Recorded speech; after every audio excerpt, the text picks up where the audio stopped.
ఇదంతా కూడా ఒక ఎన్నికల స్ట్రాటజీ అని చెప్పేసి ఇవాళ ధర్మాన్ని కూడా వాళ్ళు వెలవేస్తున్నటువంటి పరిస్థితిలో ఉన్నాం మనం. సో ఇది కరెక్టేనా కాదా? అంటే హిందువుకున్న గొప్పతనం ఏది అంటే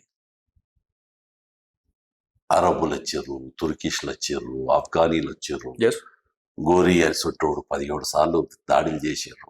ఎన్నో సార్లు మనం దూసుకుపోయారు. బ్రిటిషర్స్ వచ్చారు, వాళ్ళ సంస్కృతి మన మీద రుద్దాలని చూసారు.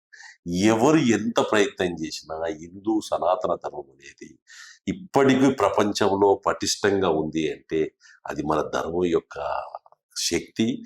రెండోది అంతకన్నా ఎక్కువ హిందువులలో మనసులలో ఉన్న భావన. Yep. ఇవల్ల ప్రతి ఒక్కరు కూడా అంటే దేవుడు అనేవాడు ఎట్లుండడో ఎవరు చూసారో చూడలేదో నాకు తెలియదు.